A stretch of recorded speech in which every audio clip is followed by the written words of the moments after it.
طلاق کے بھی اس طرح کے معاملات ہیں اشفاق بھائی کہ بکثرت کیسز ایسے آتے ہیں کہ جن میں جلد بازی طلاق کے تک یعنی پہنچا دی،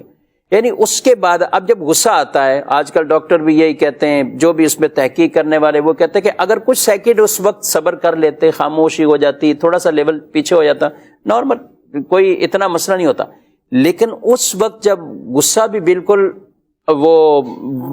اپنی پاور تک پہنچا ہوا ہے اور ہائی ہے، اور اس وقت اس نے صبر بھی نہیں کیا، رکے بھی نہیں، تو پھر نتیجہ کچھ اور نکلتا ہے۔ ایسے لوگوں کو روتے ہوئے فیملی کے ساتھ دارالفتہ میں باقاعدہ یقین کریں، جب وہ سنتے ہیں، اب ظاہر ہے جو حکم شرعی وہ تو ان کو بتانا ہے کہ یہ ایسے، مفتی صاحب کا بھی دل جل رہا ہوتا ہے، بالکل ایسے افسوس ہو رہا ہوتا ہے بعض اوقات، چھوٹے چھوٹے بچے ان کے دیکھ کے، اور اب اس کے بعد جو یہ مسئلہ وہ پوچھ رہے ہوتے ہیں، اور بعض کے معاملات کورٹ کچہریوں میں عدالتوں میں جاتے ہیں تو پھر وہ یہ جب پوچھتے ہیں کہ اب یہ بچہ کدھر رہے گا اور یہ کدھر رہے گا، ان کی عمروں کا تعین بھی، یہ 7 سال کا ہے تو یہ 7 سال تک یوں رہنا ہے، پھر ادھر رہنا ہے، یعنی سوچتے نہیں ہیں کہ ان بچوں کی ہم نے زندگیاں آگے کیا کر دی۔ ان بچوں نے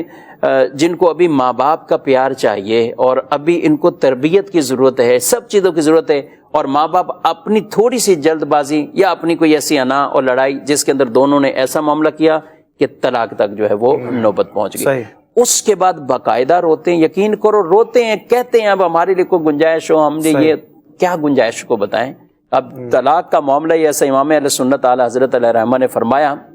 کہ طلاق جو ہے وہ ایک پتھر کی طرح اور نکاح ایک شیشے کی طرح، فرمایا یہ شیشہ ہے اور کوئی پتھر ہے، اور یہ اب چھوڑ دیا تو شیشہ ٹوٹے گا نا،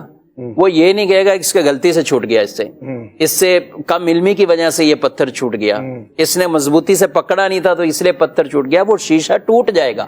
فرمایا یہ تمہارا عقد نکاح اس شیشے کی مثل ہے، اور اس پر جب طلاق والا وہ پتھر آ گیا تو اس نے ٹوٹنا ہی ٹوٹنا، پتھر شیشے کو لگے یا شیشہ پتھر کو لگے، دونوں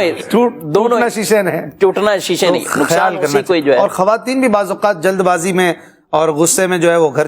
چلی جاتی ہیں کہ میں نہیں رہتی، بعد میں پھر وہ صاحب لینے کے لیے نہیں آ رہے، اس میں بھی پھر وہ گھر ٹوٹنے کے معاملات رہتے ہیں، بالکل معاملات رہتے ہیں، تھوڑی دیر ٹھنڈے ہو جائیں، پریشان صرف میاں بیوی رہتے ہیں، میں آپ کو بتاؤں، اور دل دونوں کے کر رہے ہوتے ہیں کہ کوئی اب وہ ہو، مصالحت ہو جائے، مصالحت والا ہو، لیکن معاملہ کیا ہوتا ہے کہ پھر جب باتیں اتنی پھیل جاتی ہیں،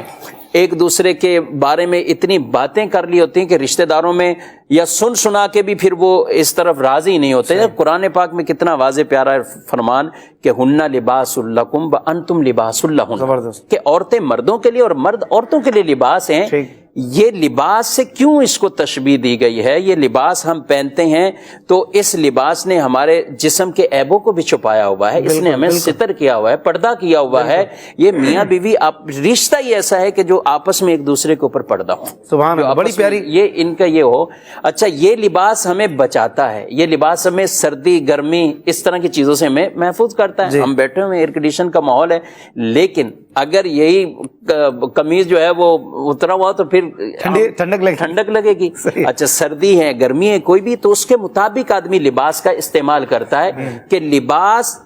جو اس کو پہنتا ہے، لباس اس کی حفاظت کرتا ہے، لباس اس کو تحفظ دیتا ہے۔ میاں بیوی نے دونوں نے ایک دوسرے کو یہ تحفظ دینا تھا، ایک دوسرے کی حفاظت کرنی تھی، ان کے رازوں کو راز رکھنا تھا۔ جب یہ معاملات پھر پھیلتے ہیں، پھر نتیجہ تو جلد بازی کی طرف آتا ہے کہ شروع میں ایک لڑائی ہوگی تھی، اور اس کے بعد پچھلے سارے راز وہ اور سارے ایسے عیب جو لوگوں کو بتائے دیے جاتے ہیں، پھر وہ صلح کی طرف بھی معاملہ نہیں، اور دنیا جن کو بتایا ہے ان کو ایک نیا بس ڈرامہ ملتا ہے، تھوڑی دیر کا مزہ آتا ہے، بالکل ملتا ہے، وہ لگ جاتے ہیں اپنے کام میں اور گھر آپ کا ٹوٹتا ہے۔